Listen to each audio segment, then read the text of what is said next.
guys, kakarating ko lang galing sa school. So, masugatan po ako. So, ito po ay maglalaro po tayo ng game for science. If you nag-aaral po kayo sa Holy Spirit, then tapos po may subject ang ano po, science teacher. So, I'm gonna ask you if, then comment below.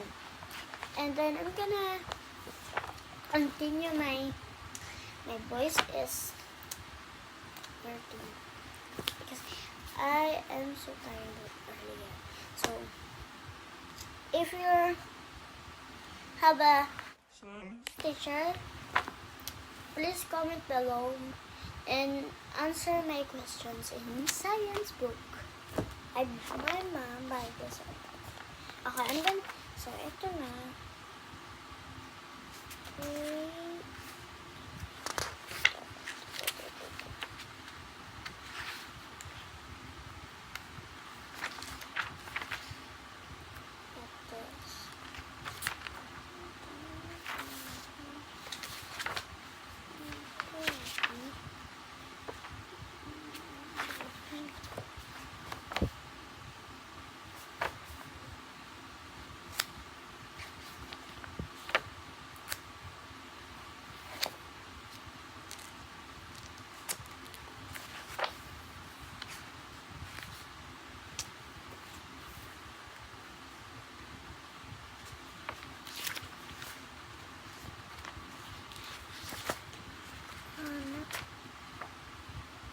Quick quiz. Una tayo. Quick quiz. Okay. Remember, sound is produced when things vibrate. Sound travels from the source through the air. The loudness of sound decreases as the distance from the source increases. Sounds may be absorbed or reflected when they strike an object. Quick quiz. Answer the following. 1. What makes a sound loud or soft?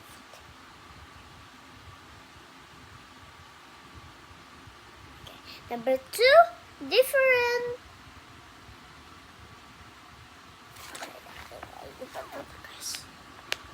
Number 2. Basahin nyo number 2 ha. Basahin nyo. Skip nyo na lang po pag mabilis po. Sound and noise. Between the sound and noise. Number 3, why is sound important in our daily lives? Why is sound important in our daily lives? Okay. So next.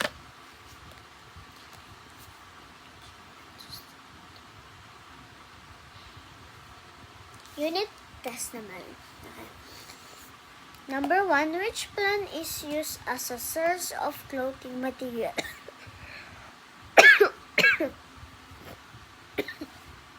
A. Banana.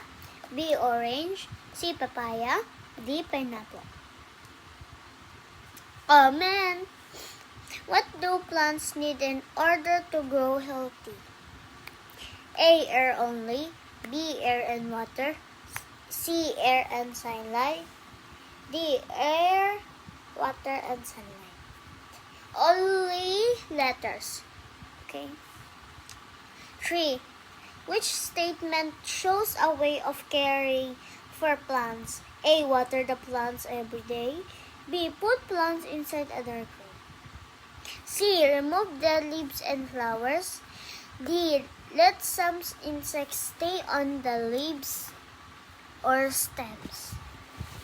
Stems.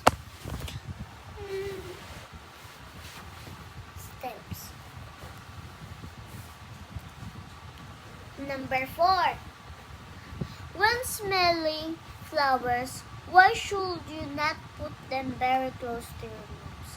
A. The flowers will get dry. B. The flowers will change their color. C. The flower might have tiny insects. D. The flowers will lose their fragrance. Okay. Number 5. What is the first thing you should do when your skin has been irritated by plants? A. Scratch your screen. B. See your doctor immediately. C. Clean your skin with soap and water. D.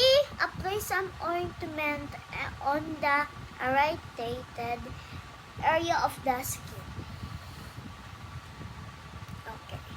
Analyzing ideas. Identify the relationship among the given terms in each tableau and then write a concept that explains the said relationship in the blank provided. 1. Plants, piña, clothing materials. 2. Sunlight, water, carbon dioxide. DIOCIDE. Okay. So, wag na po isulat yung yung buo. Isulat na lang po ay A. Plants. B. Pinya. C. Clothing materials. Okay. Only lang po A, B, C, D, A, B, C, D, A, B, C, D, A, B, C.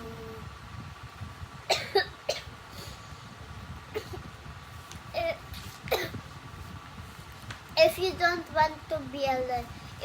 want to answer a letter, you can. Okay, number 2, sunlight, water, carbon dioxide.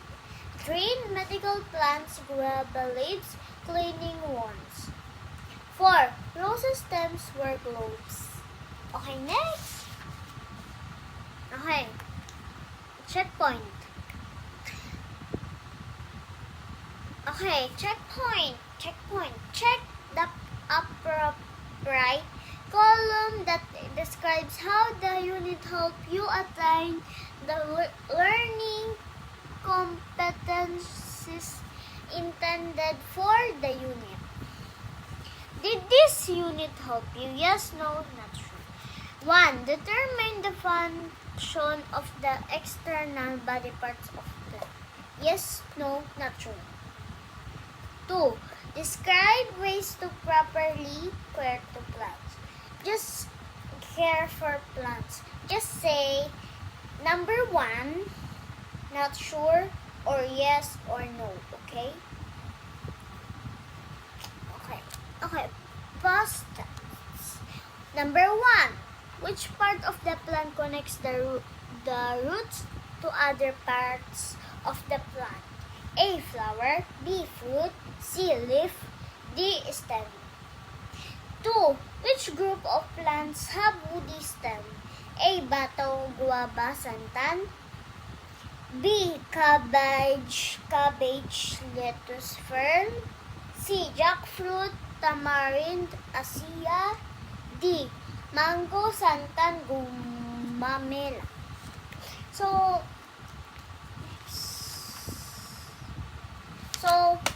ayun lang po ngayon. Ayan na lang po ngayon. Sa Saturday po ulit. Bye guys! And subscribe guys. I want to hit 300k subscribe. Please like. Please. Thank you guys. Bye!